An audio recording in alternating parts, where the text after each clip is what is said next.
Hello. For reasons I explained in class, I'm doing this lecture as a series of videos rather than in person. Before you watch the videos, you should read the chapter and listen to any excerpts that it mentions. These lectures will cover some similar topics as the textbook, but from a slightly different angle, so being familiar with the material before you watch the lectures is important. There's two main things that I'm going to do in these lectures. First, I'm going to compare and contrast some common musical aspects of the Renaissance with those of the Baroque era.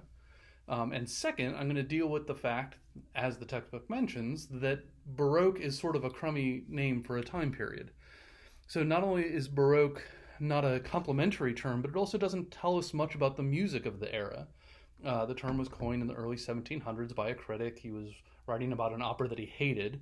By that time, there'd been a shift in style to a kind of simpler, more easily digestible sort of music. So this earlier music seemed too complicated and overly decorated to this writer. And complicated and overly decorated is what Baroque means. And it just sort of caught on, and now we're stuck with it.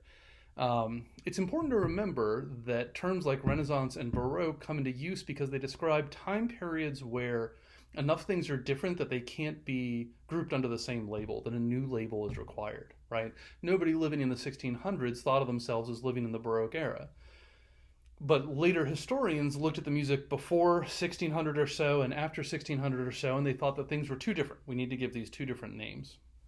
My favorite musicologist, Richard Taruskin, has some suggestions actually for alternate names for the Baroque era. So we're going to kind of use that as a frame through which to look at the differences between the Renaissance and the Baroque. You're going to want to take notes, and I would recommend not writing down the words that I say, but rather transforming those words. Sum things up, boil them down, whatever. The idea is that you're going to be returning to these notes in the future. So keep future you in mind. When you're studying for the test. What will you want to see? How can you help the you that will be studying later? After watching the video, there's a quiz of just a couple of questions. This needs to be done by Monday night at midnight before the first meeting of next week.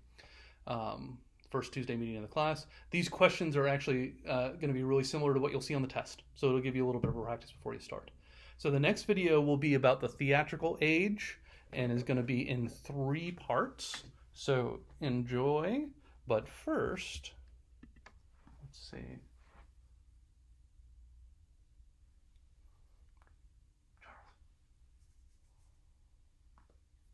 Trying to get a cameo from one of my cats. You can skip this if you don't like cats. Come here, bud. This is Charles.